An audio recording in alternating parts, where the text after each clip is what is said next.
और इसी के लिए अमेरिका ने सोचा कि भैया रूस से लड़ना तो दिक्कत है, तो क्यों ना हम क्यूबा को ही ब्लॉक कर देते हैं। क्यूबा को चारों ओर से नौसेना लगा के अगर घेर देंगे तो क्यूबा फंस जाएगा।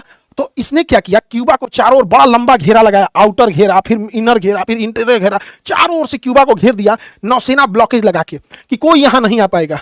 तो भैया निकिता क्रुश्चेव इसने कहा कि चाहे कितना भी नौसैनिक घेरा लगा हुआ हो, कितनी भी नौसैनिक जहाजें खड़ी हो, रूस की नौसेना और रूस की पनडुब्बियां क्यूबा की मदद करने के लिए जाएंगी। और इन्होंने आदेश दे दिया कि वहां पर रूस की पनडुब्बियां निकल चुकी हैं। अब पूरी दुनिया देख रही थी कि अगर रूस की पनडुब्बियां और अमेरिका की नौसेना अगर आमने सामने होती हैं तो युद्ध को कोई नहीं रोक सकता है। लेकिन हुआ भी, यहां ऊपर में अमेरिका की नौसेना घेरा बांधी हुई है और उधर रूस से पनडुब्बियां चल दी थी, और ये पनडुब्बियों की बहुत खतरनाक पनडुब्बी थी B-59 पनडुब्बी। B-59 पनडुब्बियों में परमाणु बम लगा हुआ था और ये पानी के अंदर चल रही थी। और भयानक हो गया 27 अक्टूबर की घटना। 27 अक्टूबर 1962 को दुनिया को लगा कि अब दुनिया खत्म होगी।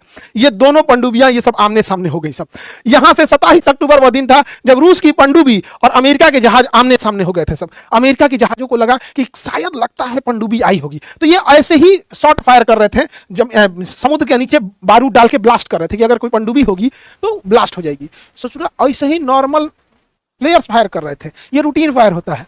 और गलती से उसी के नीचे रूस की पनडुब्बी थी और रूस की पनडुब्बी के पास आके वो डेप्थ चार्ज ब्लास्ट हुआ। जो नीचे जाके बारूद ब्लास्ट होता है उसे डेप्थ चार्ज कहते हैं। अगर पास में पनडुब्बी है तो गिरा दिया जाता है, नहीं तो रॉकेट में भर के उसे फेंका जाता है। और जब ये जाते हैं तो पनडुब्बियों के पास जब ब्लास्ट करते हैं तो पनडुब्बी का स्ट्रक्चर फेल हो जाता है और डूबने का खतरा होता है। और हुआ भी वही, इस डेप्थ चार्ज के ब्लास्ट से रूस की B-59 पनडुब्बी का संपर्क टूट गया, मॉस्को से संपर्क टूट गया। अब ये कहीं से संपर्क ही नहीं कर पा रहे थे लोग, कोई सिग्नल भेज रहे थे, सारा सिग्नल वाला सिस्टम में काम कर दिया। अब जब ये मॉस्को से चले थे, रूस से चले थे,